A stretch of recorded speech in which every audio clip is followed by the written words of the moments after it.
असं आहे की अतुल भातखळकरांसारखे एक उथळ स्वभावाचे आमदार हे असे उद्योग करतात.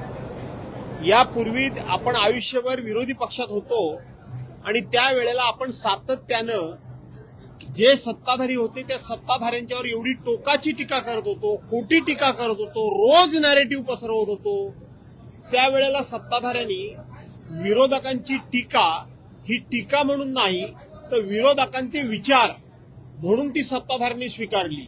पण आता यांना असं वाटतं की आम्ही जे खोटं बोलतोय, आम्ही जे खोटं करतोय त्याच्याबद्दल सुद्धा विरोधकांनी काही बोलू नये अशी यांची नेहमी धारणा असते. आणि मग अतुल भातखळकरांसारखा अतिशय उथळ स्वभावाचा आमदार हा नेहमी असं समजतो की सगळं जे काय अक्कल आहे, सगळं जे काय ज्ञान आहे ते फक्त आणि फक्त देवानं मलाच दिलंय, म्हणजे त्यांनाच दिलंय अशी त्यांची समज असते. आणि म्हणून समोरच्या माणसाला बोलत असताना अतिशय तुच्छतेनं बोलायचं, अतिशय उर्मटपणे बोलायचं, अतिशय अहंकारानं बोलायचं आणि सर्वज्ञ मी आहे अशा एका घमेंडीमध्ये बोलायचं, हा त्यांचा नेहमीचा प्रकार आहे. त्यांनी असा अनेक वेळा प्रयत्न केला आणि म्हणून कालच्या वेळेला शेतकऱ्यांचा प्रश्न होता. पाऊस पडून ज्या ठिकाणी नुकसान झालं, माणसं मेली, गुरंढोरं मेली, रस्ते खचले, पूल पडले, मिशिंग लिंक त्या ठिकाणी त्याची संपूर्ण नाचक्की झाली, अशा प्रश्नावर आम्ही चर्चा उपस्थित केली होती. तिथे सुद्धा त्यांनी ज्या आविर्भावात बोलत होते त्यामुळं त्यांची जागा मला दाखवणं भाग पडलं. त्यांनी यापूर्वी सुद्धा 2 वेळा माझ्याबद्दल असं बोलले होते की तुम्ही पक्ष बदलूआत. मी त्यांना कधीच काही बोललो नव्हतो. परंतु माननीय राज ठाकरेंची एक मुलाखत, हेच अतुल भातखळकर त्यांच्याकडे गेले होते आणि सांगत होते की भाजपवाले मला तिकीट देत नाहीयेत. आणि मग राज ठाकरेंनी तिथून फोन केला आणि माननीय गडकरी साहेबांना कळवलं की हा तुमचा आमदार माझ्याकडे आलाय, हे मला काही योग्य वाटत नाही तुमच्या मैत्री खातर, म्हणून मी तुम्हाला कळवतोय. कोणाला सांगता निष्ठेच्या गोष्टी? सांगता कोणाला? तुम्हाला कोण कुठं विचारत नाही म्हणून आहात तिथे पडून आहात. आणि म्हणून कारणाशिवाय दुसऱ्याचा उपमर्द करावा अशा लोकांना कधीतरी त्यांची जागा दाखवावी लागते, म्हणून मला ती काल दाखवावी लागते.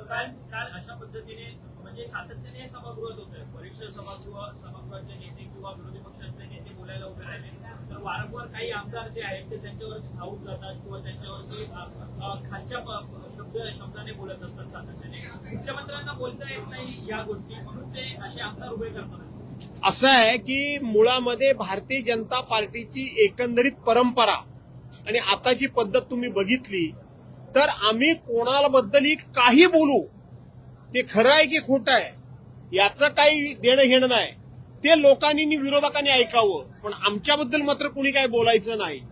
आता मिसिंग लिंकच्या बाबतीत सुद्धा माननीय मुख्यमंत्री महोदयांनी ज्या पद्धतीनं दमबाजी केली, मी तुम्हाला सोडणार नाही, हा सुद्धा सत्तेचा दर्प आहे, अहंकार आहे. अशा पद्धतीनं तुम्ही स्वतः विरोधी पक्ष नेते होतात त्यावेळेला टोकाचे तुम्ही आरोप करत होतात, खोटे खोटे आरोप करत होतात. तरी देखील विरोधकांनी एक नवखं नेतृत्व आहे, उभरतं नेतृत्व आहे, म्हणून तुमचे प्रत्येक विचार हे ऐकून घेतले. याचं भान आता मुख्यमंत्र्यांना राहिलेलं नाही, याचा विसर मुख्यमंत्र्यांना पडलेला आहे. आणि म्हणून विरोधकांनी सत्य परिस्थिती सांगण्याचा प्रयत्न केला तरी सुद्धा ती सहन करण्याची मानसिकता आता मुख्यमंत्र्यांच्याकडे नाही. याचं कारण देशामध्ये फक्त आणि फक्त आम्हीच हा जो अहंकार आहे त्याचा हा परिणाम आहे. महाराष्ट्र आहे का? कारण की मुख्यमंत्री बोलले की माझी बदनामी करा पण महाराष्ट्राची बदनामी करू नका. पण तेच मुख्यमंत्री ज्यावेळेस विरोधी पक्षात होते त्यावेळेस मात्र ते मुख्यमंत्र्यांच्या या वक्तव्याचं छोट्या छोट्या क्लिप्स खूप मोठ्या प्रमाणामध्ये रील्स व्हायरल झालेले आहेत. मुख्यमंत्री पहिल्यांदा काय बोलायचे आणि आता काय बोलतायत, हेच मुख्यमंत्री विरोधकांना कसे सांगत होते की तुम्ही म्हणजे महाराष्ट्र नाही, तुम्ही म्हणजे महाराष्ट्र नाही, आणि आता ते स्वतःला असे समजायला लागलेत की मी म्हणजे महाराष्ट्र. आणि म्हणून लोक ते आता दोन्ही क्लिप एकाच वेळेला दाखवतायत. मुख्यमंत्र्यांचे वेगवेगळे विचार त्या ठिकाणी ते दाखवतायत.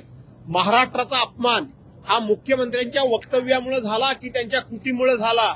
वेगळा विदर्भ करून महाराष्ट्राचे तुकडे पाडणाऱ्याचं नेतृत्व कोण करत होतं ते सर्वांना माहित आहे. छत्रपती शिवाजी महाराजांचा अपमान कुणी केला ते सर्वांना माहिती आहे. या महाराष्ट्रामध्ये साधू संतांचा आता अपमान कोण करतंय हे सर्वांना माहिती आहे. या महाराष्ट्रामध्ये धनगर समाजाला पहिल्या कॅबिनेटमध्ये आरक्षण देतो म्हणून सांगितलं आणि त्यांना फसवलं. हे कोण महाराष्ट्राचा अपमान करतंय हा महाराष्ट्र बघतोय.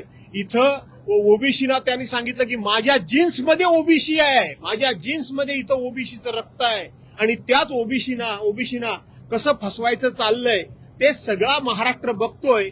असं सत्ताधाऱ्यांना वाटत असेल की दुनिया आंधळी आहे, अजिबात आंधळी नाही. दुनिया आता यावेळेला संधीची वाट बघते. नाशिकमध्ये तुमचे जे 10 नगरसेवक आहेत या 10 नगरसेवकांना 5 कोटीची ऑफर असल्याचं समजतात. ते शिंदेच्या पक्षात जातील असं बोललं जातं. नाशिक सुहास कांदे यांनी काल भुजबळ काका फडणे यांच्यावरती भ्रष्टाचाराचे आरोप केलेले आहेत. 4,000 कोटींच्या निविदा या रद्द करण्याची मागणी त्यांनी केली. खरं तर अन्न व नागरी पुरवठ्यामध्ये 500 कोटींचा भ्रष्टाचार झाल्याचं सुहास कांदे आरोप केले. असं आहे आता महाराष्ट्रात सरकारमध्ये कुठल्या मंत्र्यांच्या खात्यामध्ये भ्रष्टाचार नाही तो सांगा. प्रत्येक मंत्र्यांच्या खात्यामध्ये भ्रष्टाचार आहे. प्रत्येक खात्याच्या मंत्र्यांच्या खात्यामध्ये भ्रष्टाचार आहे. त्यामुळं सुहास कांदे जे बोलले असतील त्याच्यामध्ये तथ्य असेल. धन्यवाद. डोंबिवलीच्या नगरसेवक आहेत. तुमचे काही नगरसेवक जे आहेत ते संपर्कात आहेत. असं आहे की ह्या ऑपरेशन टायगर हे रोजच तुमचं चालू आहे आणि त्यांचंही चालू आहे, लोकांचं चालू आहे. तुमचं याचा अर्थ हे रोज नवीन बातम्या टायगरच्या येत आहेत. याचा अर्थ टायगर इकडे आहेत, कुत्रे तिकडे आहेत.